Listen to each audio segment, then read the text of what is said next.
All right, so for this instance, I purchased my domain name through GoDaddy.com, and I have my hosting done through InMotion Hosting. So what I need to do is I need to connect that domain name to the hosting account. It's like an address, or pointing that address to the actual house itself. Show me where those two are connected. Now I could take a domain name and I could point it to a whole new host every couple weeks or whatever I wanted to do. You can always move that around. It just depends on where you're pointing it to and what you use. Try that again. What you use to connect that is something called a name server. That's the name of the server, basically, we're pointing it over to. So when I registered for InMotion, it told me what the name servers were. So it's just two different names that I need to put in. And I have my domain name through GoDaddy. So I'm going to go into the domain names area. I'm going to find the domain I'm looking for, which is Online Marketing Concepts. I'm going to click on that. And it's going to give me some very basic information. So here's like my contact information that's going to be throwing out to the public if I don't keep that private.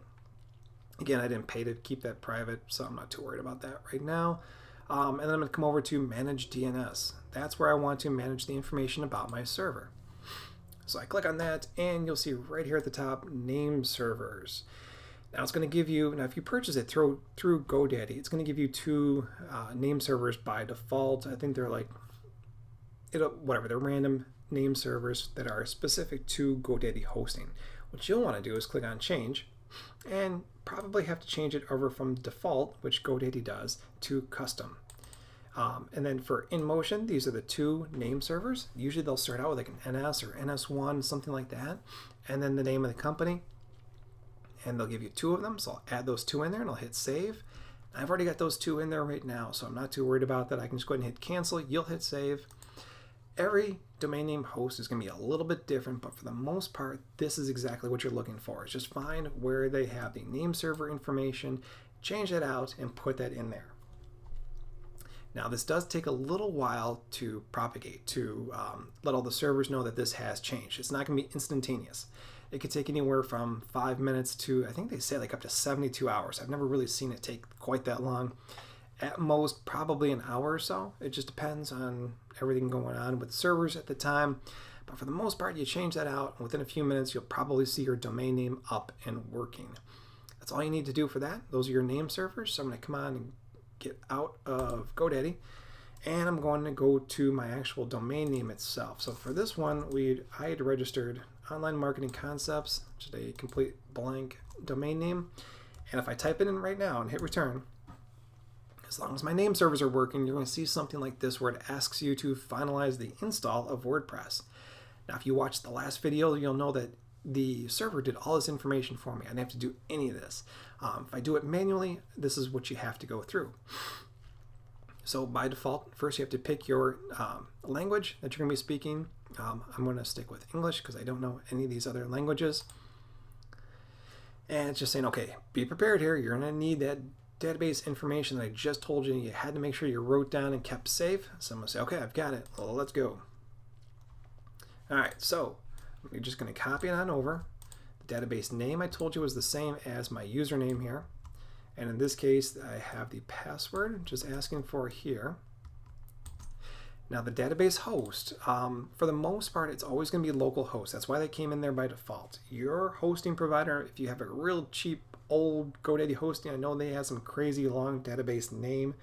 Not something you'll have to really worry about for the most part if you're registering hosting accounts nowadays. But for the most part, just know that you can change it if you need to. And then the prefix for your database. Okay, so that's like all the tables are all named WP something. If you want to try to prevent being hacked, you may want to just go ahead and just change it up to something a little bit different. I'll usually just go ahead and put in like a letter and a number or something like that, just to kind of change it up, because hackers may look for WP-whatever in a database. I'm going to change it to that.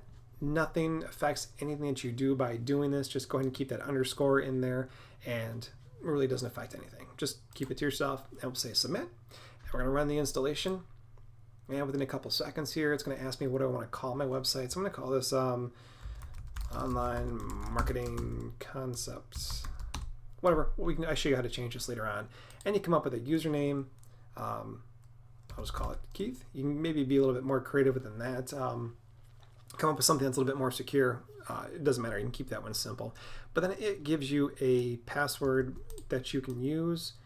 I would definitely suggest keeping something pretty complex like that and then using a program maybe like LastPass to save it. So that way you're not having to try to type all that stuff every time. We'll get into that a little bit later on as well. And I'll go ahead and put in my email address and I'll say install. Don't click on that.